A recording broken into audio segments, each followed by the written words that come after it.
무화과 나무에 비유를 드린다. 그 나무가 연하여지고 잎사귀를 내며 여름이 가까운 그 하나님,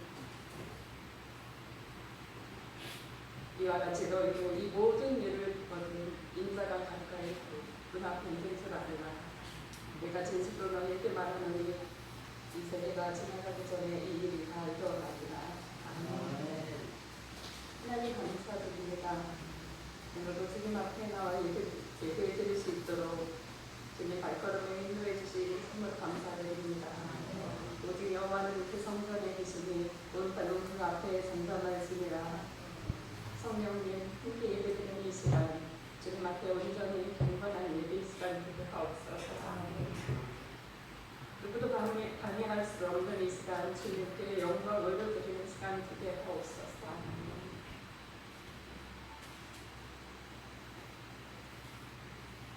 위대하고 강하신 주님께서 그림자처럼 동행해 주시고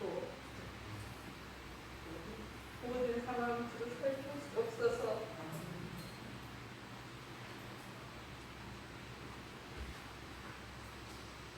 하루하루 살아갈 때마다 주님 감사를 잊고 살 때도 너무나 많습니다. 주님께 회개합니다. 하나 알지 못하는 모든 일들까지도 주님 앞에 내려놓고 회개합니다. 용서하여 주옵소서. 함께하며 기도하고 기쁨으로 찬양 드릴 때 주님의 성령이 감동받아 증거할 수 있는 찬양을 드리게 하옵소서. 주님의 자녀임에 더욱 강하고 담대하게 나아가게 도와주시옵소서. 세상의 혼란 속에 또는 세상의 질병 속에 혼란스럽지 않게 하시고 영적으로 지치지 않게 하시고 육체적으로 피곤치 않게 하시어 나약한 저희들 하나님의 자녀들에게 능력을 베푸셔서 두려움보다는 기도로 승리하게 하시고 주님께서 저희들을 사랑하신 같이 저희들도 주변을 돌고 있는 주님의 사랑 보여줄 수 있도록 주님 도와주시옵소서. 주님의 자녀됨을 더욱 강하게 믿음으로 승리할 수 있도록 주님 기도합니다. 믿음의 자녀들의 기도로 이 나라의 질병과 두려움을 퇴치하고 회복되어지는 주님이 있습니다. 이해할 수 없는 현재의 상황들, 예상과 같지 않은 상황들 주님 앞에 내려놓고 감사하는 삶으로 살아가겠습니다. 어린아이부터 부모님들까지 이 시간 함께하지 못한 성도님들까지도 주님 이 시간 예배의 축복을 동일하게 축복하여 주옵소서. 오늘 예배에 참석하신 정미진 성도님의 가정을 특별히 기억하시어서 그 가정을 위로하시고 믿음의 불씨를 성령의 하나님의 사랑으로 주님 지켜주시고 더욱더 축복하시어서 가정 모두가 축복의 삶 되게 하옵소서. 예전뒤의 모든 성도님들 가정을 축복하시옵고 감사드리며 말씀 전해주실 목사님 영육간의 건강도 허락하시옵고 말씀 듣는 시간 집중하게 하시고 말씀을 통하여서 깨닫게 하시고 말씀대로 저희들 살아갈 수 있도록 주님 인도하여 주옵소서. 모두 것 주님께 온전히 맡기옵니다. 감사드리며 예수님의 이름으로 기도드리옵나이다. 아멘.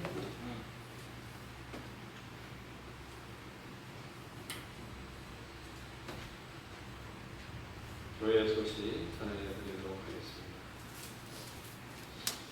오늘 주일 예배에 나오신 성도 여러분들을 축복하고 사랑합니다. 우리 교회 등록교인이었던 정이진 성도님 지난주에 소천하셔서 지난 26일 날 장례 절차를 잘 마쳤습니다. 그 가족 되시는 분이 선생님과 유병원 선생님, 유영도 정말 수전이 이렇게 와주셨는데 정말 감사하고 하나님의 위로가 마음 가운데 넘치기를 기도하겠습니다. 기도합니다. 우리 성도님들도 이렇게 같이 마음으로도 위로해 주시면 감사하겠습니다. 지난번 장례 절차 때에 코로나 때문에 많이들 친척 못 가셨는데요. 그럴 때일수록 더욱더 서로 마음을 나누고 했으면 좋겠습니다. 성경 읽기, 성경 쓰기 하고 있습니다. 집합자 교육은 주에 공지하고요. 코로나19 확산에 따라서 우리 교회가 2주간, 앞으로 2주간 새벽 예배, 수요일 예배, 금요 예배는 안 하도록 하겠습니다. 저도 좀 해마다 9월 첫째 휴가를 가는데 휴가 겸해서 안 하도록 하겠습니다. 그리고 주일날은 예배를 하는데요. 방역 지침을 따라서 하겠습니다. 지금도 저 영상을 찍고 있는데 같이 하겠습니다. 그런데 어쨌든 방역 지침에 따라서 현장 예배를 드릴 텐데 그 지침이 좀 바뀌고 있어요. 50인 이하, 20인 이하. 그리고 세종시는 아직 권고사항이라 지금까지 하는데 다음 주는 어떻게 될지 모르겠습니다. 그때 되면 20인 이하 모이라 하면 19명이 모여서 예배할 것입니다. 이해하셨죠? 10명 이하라면 9명이 모여서 예배할 겁니다. 그래서 5번 드리던 2번 드리던 그렇게 할 거니까 이해하시고 시간과 그 장소와 인원을 탄력적으로 조정해서 할 테니 참고해 주시면 감사하겠습니다.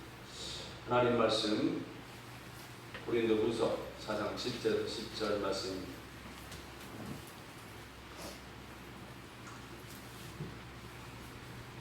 한번 한 목소리로 같이 읽도록 하겠습니다. 같이 읽습니다. 시작. 우리가 이 보배를 질그릇에 가졌으니 이는 심히 큰 능력은 하나님께 있고 우리에게 있지 아니함을 알게 하려 합니다. 우리가 사방으로 우겨쌈을 당하여도 쌓이지 아니하며 답답한 일을 당하여도 낙심하지 아니하며 박해를 받아도 버림받지 아니하며 거부러짐을 당하여도 망하지 아니하고 우리가 항상 예수의 죽음을 몸에 짊어짐은 예수의 생명이 또한 우리 몸에 나타나게 하려 함이라. 아멘, 아멘, 아멘. 이렇게 예배할 수 있음을 하나님 앞에 감사드립니다. 천안이나 이 수도권 지역은 예배를 드리고 싶어도 못 드리고 있습니다. 또한 부산 지역도 마찬가지죠. 예배를 드리고 싶어도 드리지 말라고 하는 그런 명령 때문에 갈등이 조장되고 있습니다. 그러든 저러든 저와 여러분들은 이렇게 하나님께 나와서 방역 수칙을 지켜가며 예배할 수 있어서 하나님께 감사를 드립니다. 그것이 또한 축복 중의 축복입니다. 예배 드릴 수 있다는 것이 얼마나 감사하고 얼마나 복된 일인지 모르겠습니다.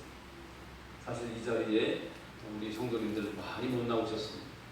이러저런 이유로 아들이 못 나가게 해서 또한 그 병이 있어서 또 지병 때문에 집안에 지병 있는 사람 때문에 이러저런 이유 때문에 못 나왔습니다. 특별히 코로나19의 그 감염 때문에 방송이 하도 교회 해가지고 아이고 무슨 교회에 오면 다 걸리는 줄 알고 난리치는데 어쨌든 간에 그럼에도 불구하고 이 자리에 있는 저와 여러분들을 예수님 이름으로 축복하고 환영합니다. 아멘. 오늘 예배를 통해서 하나님께서 저와 여러분들에게 큰 위로와 그리고 하늘의 평강이 저와 여러분의 마음과 가정에 넘치게 될 줄로 믿습니다. 오늘 말씀을 듣고 그렇게 순종하면 코로나19는 이 땅에서 종식될 줄로 믿습니다. 저와 여러분들이 그 시작입니다. 말씀을 듣고 아멘 하시고 그 말씀대로 순종해서 이 땅에 하나님의 진노가 거두지는 놀라운 역사의 주인공들이 되어지기를 예수님의 이름으로 축복합니다. 저 중국민 딸이 건너 수석 장로님이 계셨습니다. 수석 장로, 우리 교회도 피택 장로 계시죠? 근데 수석 장로라고 하면 어떤 장로요? 장로들 많은 사람 중에 첫 번째로 수석 장로라고 해요. 근데 이 수석 장로는 그런 수석 장로가 아니고 수석을 좋아하는 장로라고 해서 수석 장로.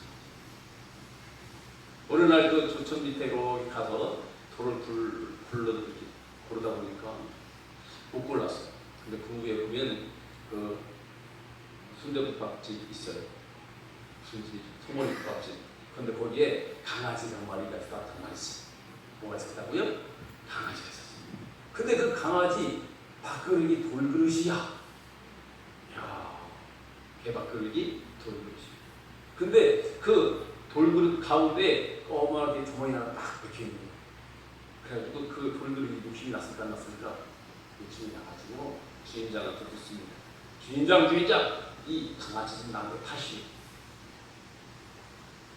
그랬더니 왜 그러시냐고 그래서 묻지는 말고 파세요. 하는데 강아지가 격하게 쳐줬더니 뭐 좀 달라고? 저 밥그릇 좀 주세요. 그래가지고 강아지하고 밥그릇을 사갖고 갔어요. 밥그릇을 돌그릇이니까 싹 닦고 보니까 이렇게 이쁜 거요.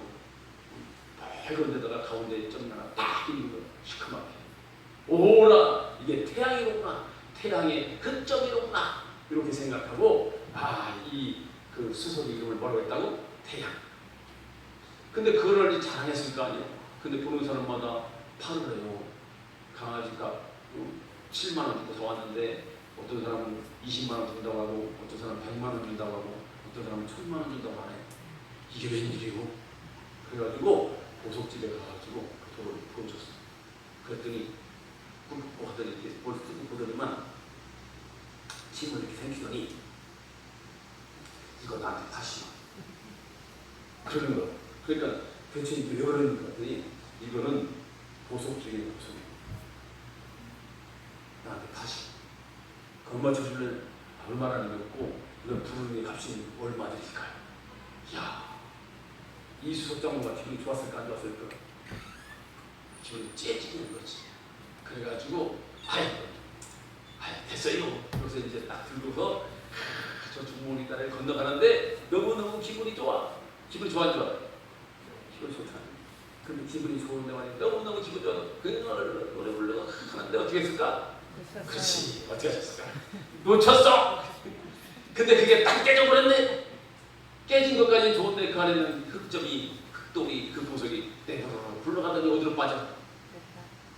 네? 다시 그 저기 강으로 통으로 빠져요. 그러니까 이 사람은 뭐라고 그래요? 이 수석장로는 그걸 바라보면서 그 돌의 이름이 뭐였다고? 태양이었잖아. 태양아, 나를 두고 어디를 가느냐 하고 물었다는 거예요. 그 가운데 보석이 박혀있는 돌, 아무도 그 가치를 알아주지 않았어요. 개밥그릇으로 쓰였던 그릇입니다. 그런데 그 가치를 알았다 할지라도 뭐 때문에 잃어버렸어? 욕심 때문에 잃어버렸어요.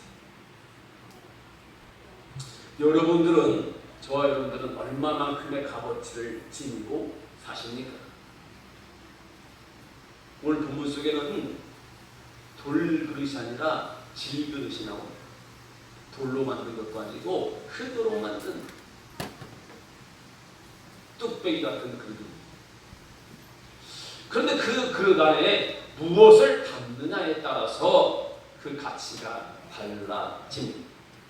그 그릇에 꿀을 담으면 꿀그릇이, 금을 담으면 금그릇이, 은을 담으면 은그릇이고 개밥을 담으면 개밥그릇이. 중요한 것은 그 질그릇이 아니라 그곳에 무엇을 담느냐 라는 것입니다. 이 말을 왜 하느냐면 우리 사람은 각 사람마다 질그릇처럼 뭐 하나 내올 만한 그런 존재가 아니기 때문에 그렇습니다. 그러나 오늘 말씀을 통해서 이 질그릇 같은 우리 마음에 보배를 담으면 존귀하게 쓰임받는 그릇이 됩니다. 저와 여러분이 여러분의 가정에서 존귀하게 쓰임받고 또 이 사회에서 존귀하게 쓰임받고 교회와 나라와 민족과 하나님 나라에 귀하게 쓰임받는 귀한 보배 같은 그런 존재가 되어지기를 예수님 이름으로 축복합니다. 아까도 얘기했지만 말씀을 잘 듣고 그 말씀대로 순종하면 그렇게 될 줄로 믿습니다. 아멘. 우리의 현재 모습 그리고 다음 세대들 우리 손자 손녀들 그리고 이 자리에 있는 저와 여러분들 겉모습은 다듬어지지 않은 이런 연약한 질그릇이라 할지라도 오늘 말씀을 통해 정말 보배 중에 보배를 마음에 담고 살면 귀하게 쓰임받는 존귀한 존재가 될 것을 저는 믿습니다. 그래서 몇 가지 점검해야 될 것이 있는데 첫 번째는요, 내가 어떤 존재인지를 바르게 인식해야 합니다. 첫 번째는요, 우리는 질그릇이다 라고 하는 사실을 분명하게 기억합니다. 오늘 본문 말씀 7절 말씀에 우리가 이 보배를 질그릇에 가졌으니 그렇게 시작합니다. 우리가 이 보배를 질그릇에 가졌습니다. 여기서 질그릇이라고 하는 것은 누구를 의미하는 것이 아니라 바로 나라는 거예요. 우리라는 겁니다. 사람이라는 겁니다. 하나님께서 사람을 흙으로 만드셨다는 의미를 잘 알아야 됩니다. 그만큼 약하다는 겁니다. 한 치 앞도 내다볼 수 없는 것이 인간이고 사람이기 때문에 그렇습니다. 어제만 해도 오늘을 이 시간을 얼마나 기대했던 사람들이 있는지 모르겠습니다. 어제부로 코로나로 죽은 사람이 세계적으로 85만 명이다. 8월 24일 금요일자 기준으로 하루에 미국에서 코로나로 죽은 사람이 1,200명입니다. 코로나로만 죽은 사람. 브라질은 1,300명, 멕시코는 1,129명, 인도에서도 1,000여 명이 죽었다. 뭐 때문에? 코로나. 보이지 않는 것 때문에. 뿐만 아니라요, 마음을 상하게 하는 조그만 그 말 때문에 슬퍼지고 우울해지고 상처받는 존재가 사람입니다. 사람은 하나님 창조하신 창조물에는 틀림이 없지만 하나님처럼 완벽할 수는 없습니다. 그래서 성경 속에 위대한 인물 아브라함은 자기 자신을 티끌이라고 했어요. 티끌 같은 존재다. 예수님의 제자 야고보는 인생은 곧 안개 같다. 아침에 잠깐 있다 사라지는 안개 같다라고 말했습니다. 욥이라고 하는 사람은 인생은 구더기요, 벌레 같은 인생이라고 스스로가 말했습니다. 왜 그러냐면 성경은 사람에 대해서 분명하게 정의하고 있습니다. 이렇게 말합니다. 모든 인간은 아담 이후에 범죄한 중에 죄 중에 출생한 사람들이기 때문에 그렇습니다. 전도서 7장 20절에 선을 행하고 죄를 범치 아니하는 의인은 세상에 아주 없느니라. 로마서 3장 10절에 기록된 바 의인은 없나니 하나도 없습니다. 로마서 3장 23절에 모든 사람이 죄를 범하였음에 하나님의 영광에 이르지 못하더니 라고 분명하게 기록하고 있습니다. 죄 때문에 그렇다는 거예요. 이스라엘의 위대한 왕 다윗도 이렇게 말합니다. 시편 51편 5절에서 내가 죄업 중에 출생하였으며 모친이 죄 중에 나를 잉태하였나이다. 이렇게 말하고 있습니다. 신약에 오면 위대한 사도 바울은 스스로를 말하기를 나는 죄인 중에 괴수요라고 말합니다. 나 역시도 이 자리에 서 있는 저 역시도 죄인 중에 죄인입니다. 하나님을 모른다 했고 예수님이 어디 있냐 했고 하나님의 말씀이 그러하면 나 아니라고 했고 예수 믿고 구원받자 그러면 뭘 믿어라? 이게 뭔 말인가요? 그랬던 사람 중에 하나입니다. 혹시 저만 그렇습니까? 여러분은 그렇지 않습니까? 그렇습니다. 우리는 질그릇처럼 도박하고 보잘것없고 깨지기 쉬운 질그릇 같은 존재입니다. 그러나 역설적으로 이런 연약한 존재인 것을 깨닫는 그 순간이 은혜가 시작되는 순간입니다. 왜냐하면 연약한 존재이기 때문에 하나님의 도우심이 필요한다는 것을 느끼기 때문입니다. 저와 여러분 분명하게 질그릇 같은 연약한 존재입니다. 그러나 여기서 끝나면 안 됩니다. 우리가 아무리 보잘것없는 질그릇 같지만 그 안에 보배를 이미 벌써 담은 것입니다. 오늘 보면 7절에 이렇게 시작합니다. 우리가 이 보배를 질그릇에 가졌으니 이미 담았다는 거예요.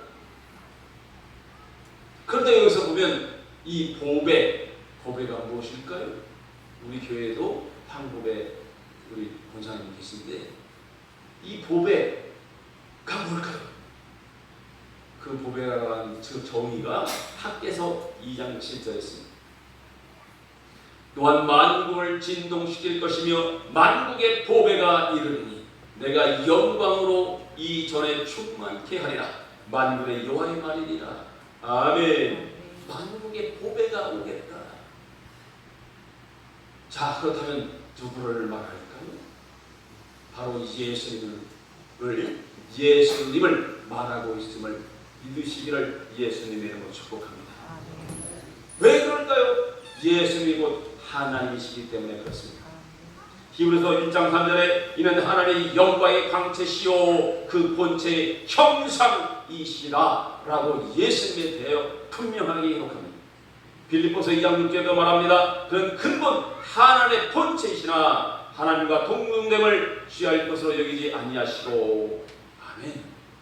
하나님의 본체이신 그분 예수님이 바로 보배인 줄로 믿습니다. 그러므로 비록 질그릇 같은 나지만 내 안에 예수님을 모시고 예수님을 담으면 나는 예수님 가치의 예수님 짝이가 되는 것입니다.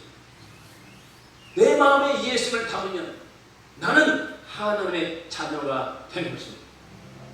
우리 마음속에 예수를 담으면 우리는 빛의 자녀가 되는 겁니다.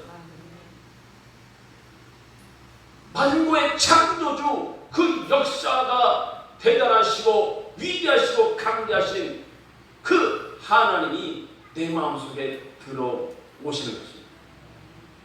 그러므로 우리는요 가난해도 병들어도 못 배웠어도 그것은 문제가 되지 않습니다.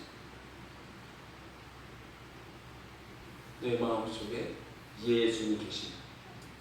질그릇 같은 내 마음에 예수를 모십니다. 우리가 있는 모든 곳이 하나님의 나라가 될 줄로 믿습니다. 찬송 중에 이런 찬송이 있어요. 내 영혼이 은총이고 중한죄지 벗고 보리 슬픔 많은 이 세상도 천국으로 화하도다.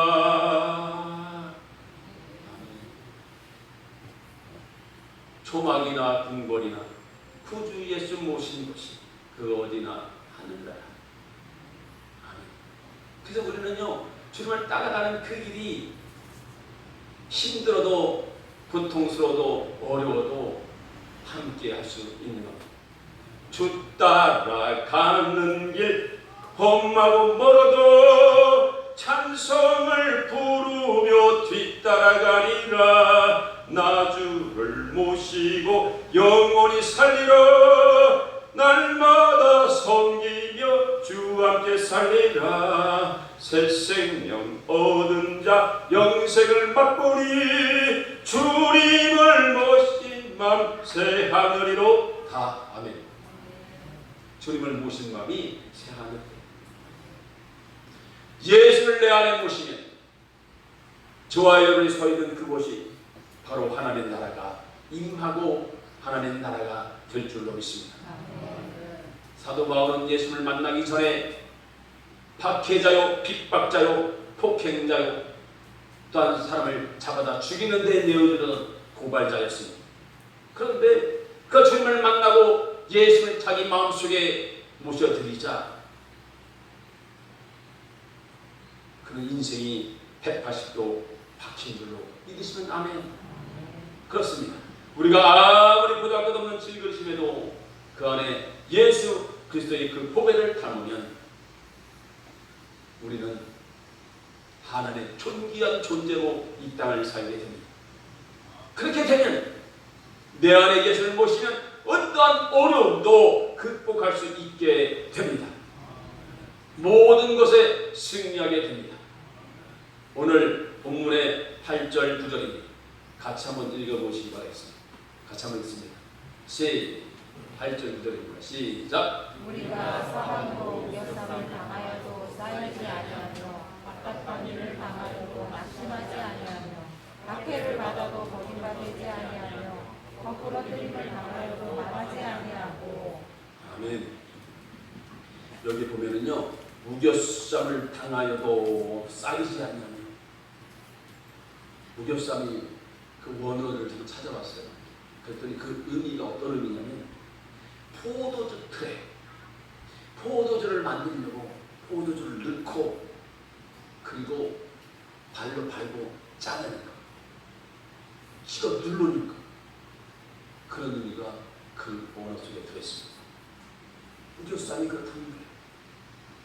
정말 말할 수 없는 고통, 그것을 말하는 것입니다. 이 본문이 쓰여질 당시의 상황이 그랬어요. 예수를 믿는다고 하는 그 이유만으로 우겨쌈을 당했단 말이죠.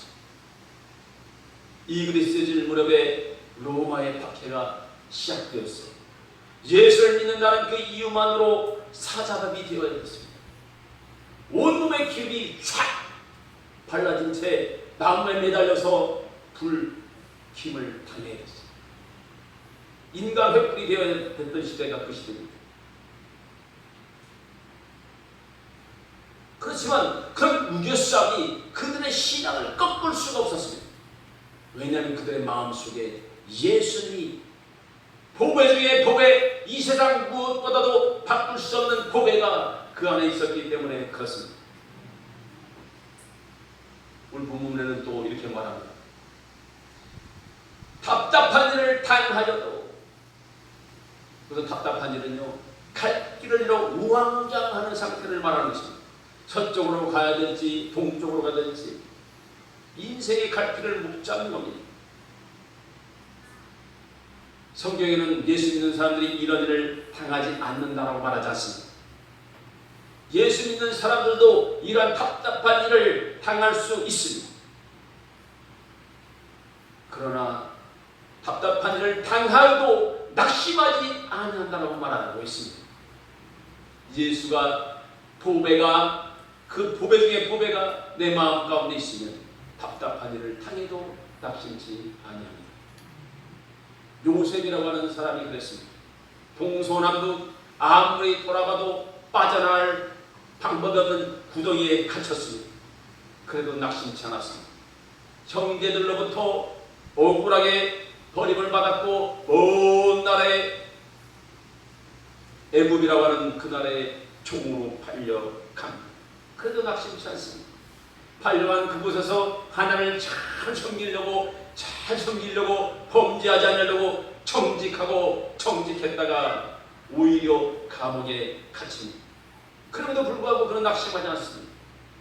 오히려 하나님이 함께 하심으로 말미암아 형통의 길을 걸었다라고 성경은 기록합니다.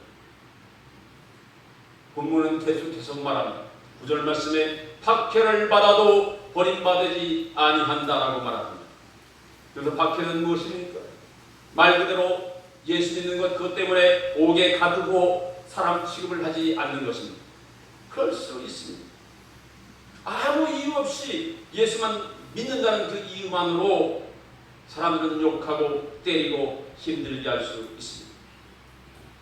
그러나 이런 박해가 온다 할지라도 예수를 믿는 저와 여러분들은 오히려 기뻐하고 즐거워하는 존재들입니다. 희한한 거예요.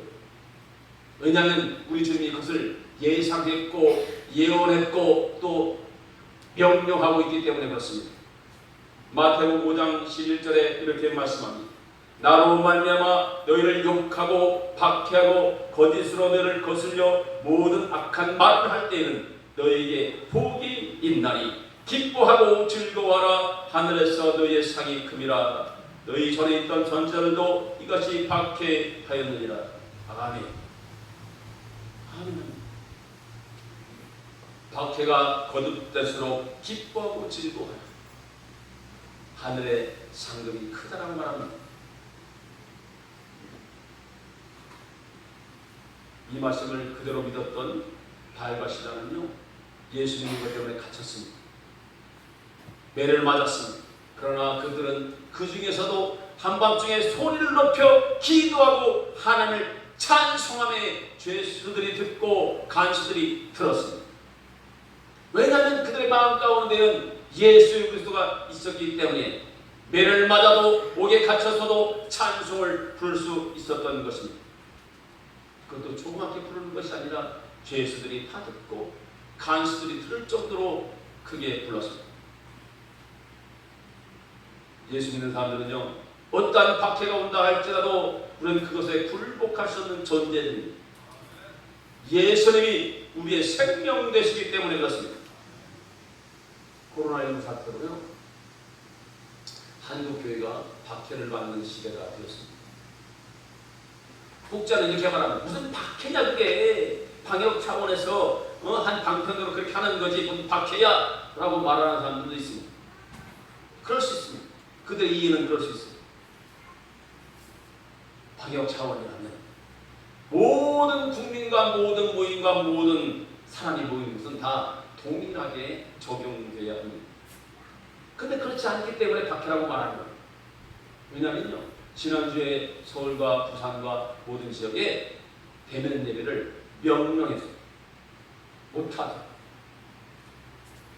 그런데 불교는 했다 안 했다? 강제하지 않았다. 천주교 미사 강제하지 않았습니다. 코로나는 기독교만을 공격하는 특수 바이러스입니다. 특수 바이러스. 그들이 볼 때 그런 거예요.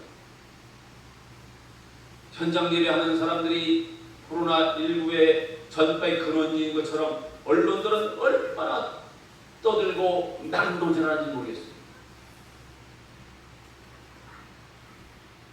우리 교회에 안 나오신 분이 있습니다. 오늘 안 나왔어요. 몇 주째, 한 달째, 두 달째, 석 달째 이 코로나 때문에 안 나오신 분이 있습니다. 혹시라도 그분이 코로나에 걸리면 신문과 방송에는 이렇게 나올 것입니다. 세종시 하늘교회 성도 누구누구 코로나에 감염됐다. 분명히 그렇게 나와요. 이미 그런 경우가 서울에 있는 여의도 순복음교회 교인들이 그런 일을 당하고 있습니다. 그런데 오늘 본문에는요, 이렇게 말하고 있습니다. 또 성도들이 거꾸로 뜸을 당하여도 망하지 않는다라고 말하고 있습니다. 근데 거꾸로 뜸을 당한다는 건 어떤 것이냐면, 아무 일도 안 했는데 뒤에서 확 밀어가지고 떨어뜨리는 걸 말합니다. 낭떠러지에 밀어버리는 걸 말합니다. 예수님을 언덕에 올라가서 낭떠러지에 떨어뜨리려고 했었잖아요. 성경에 쓰여 있습니다. 이런 겁니다. 전동차가 막 들어오는데 뒤에서 누군가가 아무 이유 없이 탁 밀어버립니다. 기가 막힌 일이죠. 정말 억울한 일이죠. 그러나 이런 일을 당한다 할지라도 성경은요, 오늘 본문은 망하지 아니한다라고 말합니다. 왜냐하면 성도가 죽는다 해도 죽는 것이 아니기 때문에 그렇습니다. 예수님 말씀하십니다. 예수께서 이르시되 나는 부활이요 생명이니 나를 믿는 자는 죽어도 살겠고 그로 살아서 믿느냐 그러면 영원히 죽지 아니하리니. 아멘. 이 말을요 그대로 믿었던 스데반 집사는 돌에 맞아 죽습니다. 그럴 때에 하늘의 문이 열리고. 아멘입니까? 예수님이 서서 스데반을 맞이해 준 줄로 믿습니다. 그때 스데반의 얼굴은 천사 같았고 또한 원수들을 위하여 오히려 기도할 수 있었습니다. 자기에게 돌을 쳐서 자기를 죽이는 그들을 위하여 기도할 수 있었던 스데반입니다. 세상의 관점과 예수의 관점은 이렇게 다릅니다. 세상은 누군가를 짓밟고 일어서야 승리했다고 말합니다. 세상의 승리는 목표를 위해 어떤 수단과 방법을 가리지 않습니다. 상대방을 짓눌러야 하고 그래야 내가 이득을 보고 정권을 잡고 권력을 유지하고 불을 쌓는다라고 그게 승리라고 말합니다. 그러나 기독교의 승리는 그것이 아니다. 우리의 나라는 예수 믿는 저와 여러분들은 이 땅에 살지만 우리의 궁극적인 나라는 이 땅이 아니요 하늘에 있기 때문에 그렇습니다. 이것이 영적인 비밀입니다. 우리는 예수 안에서 영생이 있고 천국의 소망이 있고 부활의 믿음이 있습니다. 그래서 예수님이 보배인 것입니다.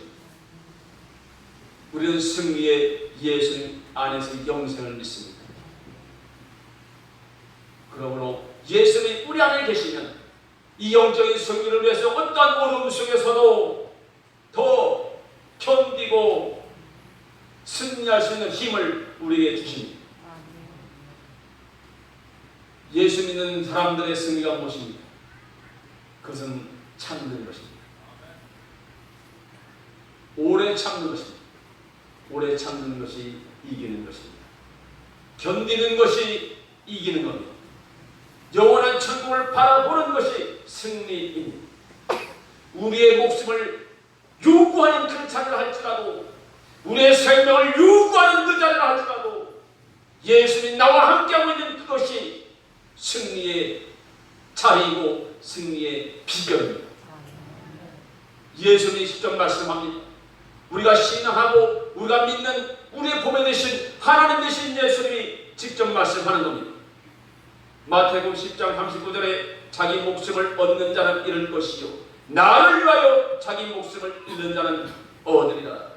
아멘. 신앙은 생명과 겁니다. 믿음은 생명과 겁니다. 일제강점기 신사참배 때 그 신사참배를 거부하다가 순교당한 주기철 목사님이 계십니다. 신사참배 한다고 목사님도 파면 당하는 겁니다. 근데 오늘날에 우리는 그분이 있었기 때문에 한국교회가 있습니다. 그분이 죽음을 앞두고 이런 시를 씁니다. 아니죠. 시가 아니라 편지입니다. 사랑 교우들에게 편지하는 겁니다. 제가 한번 읽어드리겠습니다. 나의 사랑하는 교우 여러분, 그리스도의 사람은 살아도 그리스도인답게 살고 죽어도 그리스도인답게 죽어야 합니다. 죽음이 무서워 예수를 저버리지 마시고 풀의 꽃과 같이 시들어 떨어지는 육체의 죽음을 아끼다가 지옥에 떨어지면 그 안이 두렵습니까? 한번 죽어 영원한 천국 복락이 그 안이 즐겁습니까? 이 주기철 목사가 죽는다고 슬퍼하지 마시고 나는 내 주님 외에 다른 신 앞에 무릎을 꿇고는 살 수 없습니다. 더럽게 사는 것보다 차라리 죽고도 죽고 주님을 향한 정절을 지키려 합니다. 주님은 나를 위하여 십자가를 지셨습니다. 주님은 최후의 피 한 방울까지도 다 쏟으셨습니다. 주님은 이렇게 나를 위하여 죽으셨거늘 내 어찌 죽음을 무서워하리요. 나에겐 일사각오가 있을 뿐입니다. 이 시가, 이 편지가 오늘날 우리의 마음을 찌르는 것은 우리의 삶 앞에로 너무나 많은 다른 신들이 있기 때문에 그렇습니다. 때때로 어떤 사람은 명예가 하나님이 되어버립니다. 어떤 사람은 학벌이, 어떤 사람은 권세가, 어떤 사람은 돈이 예수님보다 더 높은 자리에 하나님 자리에 그것을 갖다 놓습니다. 어떤 사람은 목숨이 하나님보다 더 높은 자리에 갖다 놓습니다. 그리고 그것에 굴복합니다. 그러나 우리는 예수를 믿는 저와 여러분들은 오직 예수의 신앙을 견지하고 오직 예수의 신앙을 견지하고 영생을 바라보고 예배자의 삶을 살아야 될 줄로 믿습니다. 질그릇 같은 나는 할 수 없으니 그러나 질그릇 같은 이 연약한 가운데서도 내 안에 예수를 담으면 할 수 있습니다. 내가 하는 것이 아니라 내 안에 계신 예수님께서 하시는 것입니다. 빌립보서 4장 13절에 내게 능력 주시는 자 안에서 내가 모든 것을 할 수 있느니라. 이 모든 것은 여기서 모든 것은 생명조차도 말하는 것입니다. 질그릇 같은 나를 인식하는 것이 복의 시작이라고 말했습니다. 질그릇 같은 나에게 보배 중에 보배 예수를 담으면 승리할 수 있다라고 말했습니다. 그 승리 가운데에 우리의 삶 가운데에 그 승리의 모습이 나타내려 주고 있습니다. 그 모습이 무엇일까요? 바로 우리의 삶 가운데 예수님의 모습이 나타나야 합니다. 오늘 본문 10절 말씀입니다. 같이 읽습니다. 시작. 우리가 항상 예수의 죽음을 몸에 짊어지고 예수의 생명이 또한 몸에 나타나게 하려 합니다. 예수의 죽음을 짊어졌다고 말하고 있는데 그것이 무엇이냐면 바로 예수님의 십자가를 말하고 있습니다. 예수께서 나를 위하여 십자가에 달려 죽으셨다고 하는 그 역사적인 사실을 믿어야 합니다. 나 같은 죄인을 살리기 위하여 그분이 죽으셨다는 그 사실을 믿어야 합니다. 나같이 지렁이 같고 타담하는 그 죄 같은 나를 위하여 예수님이 십자가에 달려 죽으셨고 물과 피를 다 쏟아주셨습니다. 그 은혜로 인하여 내가 살았습니다. 그 십자가를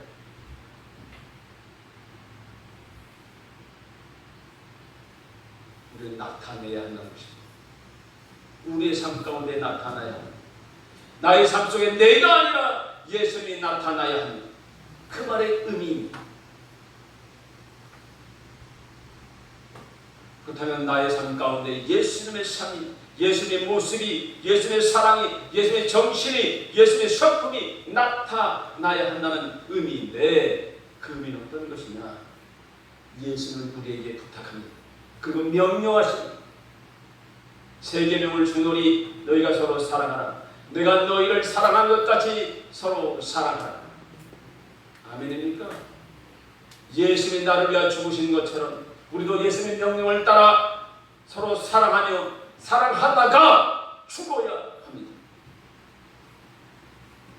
신앙은 생명을 거는 거라고 말했습니다. 사랑하되 예수님처럼 목숨 걸고 사랑하는 것입니다. 사랑은 원망하지 않습니다. 사랑은 오래 참습니다. 사랑은 시기하지도 않습니다. 자기의 유익을 구하지도 않습니다. 사랑은 자기를 핍박하는 자를 위하여 오히려 축복하고 그들을 위하여 기도합니다. 예수님이 그렇게 하셨습니다. 우리도 그렇게 살아야 합니다. 생명을 거는 자가 생명을 얻습니다. 기독교는 이 땅의 종교가 아니라 내세의 종교입니다. 영원한 나라가 우리의 본질입니다. 우리의 본향입니다. 우리는 이 땅에 살지만 예수님 말씀하신 것처럼 우리의 나라는 이 땅에 속한 것이 아닙니다. 우리의 시민권은 하늘에 있습니다. 죽음으로 끝나는 신앙이 아니라 부활로 승리하는 신앙인 것입니다. 사랑하는 성도 여러분, 우리가 사는 여러분의 가정이, 우리의 가정이 예수 그리스도 안에서 하나님의 나라가 되기를 소망하십니까? 저와 여러분이 섬기는 우리 교회가 그리스도의 향기가 나타나는 그런 아름다운 공동체가 되기를 원하십니까? 아멘. 그렇다면 우리는 나 자신은 질그릇 같은 연약한 존재라고 하는 것을 인식, 존재의식을 바로 해야 됩니다.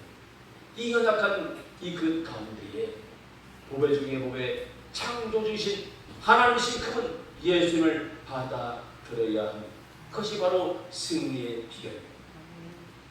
그렇다면 이 질그릇 같은 나에게 예수님을 받아들였다면 나의 삶 가운데 예수님이 나타나야 한다고 지금 말하고 있는 것입니다. 우리 삶 가운데 예수님의 사랑이 나타나야 합니다. 예수의 십자가를 본받아 나는 죽고 내 안에 그리스도가 살아나야 합니다. 그것이 다른 것이 아니고 예수님처럼 사랑하는 것입니다. 서로 사랑하십시오. 오래 참음으로 사랑하십시오. 목숨 걸고 사랑하십시오. 생명 걸고 하나님을 사랑하고 생명 걸고 예배자의 삶을 살며 생명 걸고 이웃을 사랑하되 생명 걸고 내 옆에 있는 사람부터 사랑하십시다. 그리할 때에 여러분의 마음 가운데에 세상이 줄 수 없는 평강이 임합니다. 여러분이 살고 있는 가정과 교회 안에 그리고 이 대한민국 안에 그리스도의 계절이 임합니다. 그러할 때에 코로나19는 급속히 종식될 것입니다. 나아가서 저와 여러분의 영원한 상급과 영원한 생명을 누리게 될 것입니다. 그러한 축복의 주인공이 제가 되고 여러분 되어지기를 예수님 이름으로 축원합니다. 아멘. 기도합니다. 하나님 아버지 감사합니다. 하나님 말씀을 듣게 하시니 감사합니다. 하나님 아버지 질그릇같이 연약한 나에게 이 보잘것없는 존재 나를 사랑하셔서 십자가에 죽으시고 부활하시고 하늘에 오르시고 다시 오시겠다라고 말씀하신 우리 주님, 그 주님을 내 마음에 질그릇에 담습니다. 하나님, 그것이 승리의 비결이라 말씀하셨사오니 우겨싸움을 당하여도 박해를 당하고 핍박을 당하여도 오직 예수의 신앙 놓지 않게 하옵소서. 또한 우리가 예수를 나의 마음속에 모시고 살 때에 이제는 내가 사는 것이 아니라 내 안에 그리스도가 사는 것, 그 말씀대로 실천하고 순종케 하옵소서. 서로 사랑하되 뜨겁게 사랑하고 예수님 나를 위하여 죽은 것처럼 옆 사람을 위하여 죽을 수 있는 정말로 사랑의 실천자가 내가 되게 하옵소서. 우리가 되게 하옵소서. 그야말로 말미암아 하나님의 나라가 우리 마음에, 우리 가정에, 우리 자녀들의 앞길 위에, 또한 대한민국에 넘치게 하옵소서. 모든 말씀을 예수님의 이름으로 감사하며 기도드리옵나이다. 아멘. 하나님 한 번 더 나를 찬양하고, 이 찬양 1절 할 때에 봉헌하도록 하겠습니다. 1절 앞에 봉헌하고요. 찬양하시는 여러분 한번 마음을 담아 하나님께 기도하도록 하겠습니다. 주님, 질그릇 같은 나를 사랑해 주시니 감사합니다. 질그릇 같은 나에게 예수를 담게 하시니 감사합니다. 오늘 말씀을 통해서 남아있는 이 자리에 있는 우리들이 서로를 사랑하되 뜨겁게 사랑하고 예수님이 나를 사랑하는 것처럼 서로 사랑하되 성령으로 충만케 하옵소서라고 기도하고 축도하고 마치도록 하겠습니다. 하나님 모두가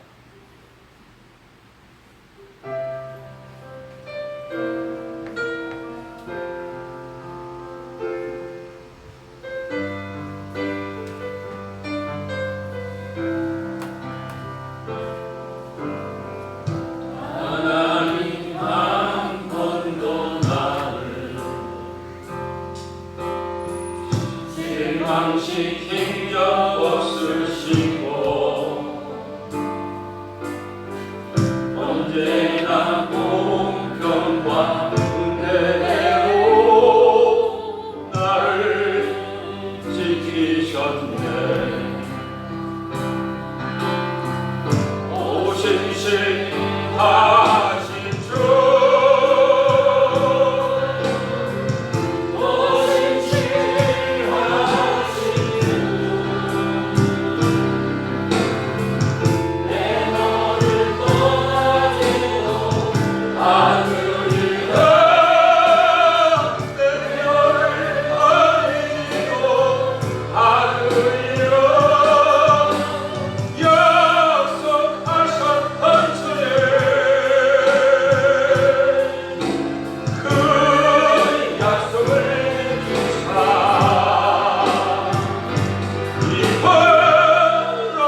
질그릇 같은 우리를 사랑하셔서 예수를 알게 하시고 예수를 믿어지게 하시니 감사합니다.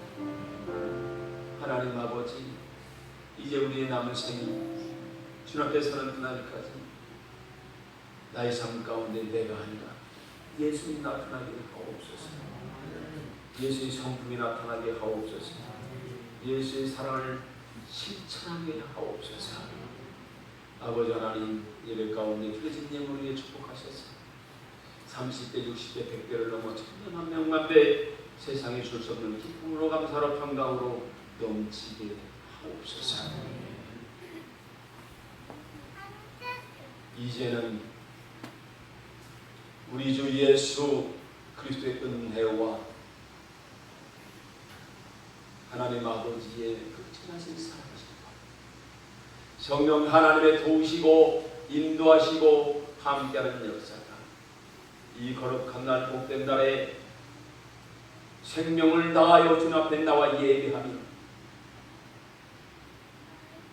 질그릇 같은 존재를 인식하고 예수를 믿고 우리의 삶 가운데 예수의 사랑을 실천하며 살기로 다짐하고 결단하는 하나님의 백성들 모두 위에, 저들의 가정 위에, 저들의 자자 손손 위에, 또한 우리 교회 위에, 이 나라와 민족 위에, 더 나아가 온 세계에 흩어져 있는 예수 그리스도를 섬기는 모든 교회 위에 이제로부터 영원토록 함께 있을지어다.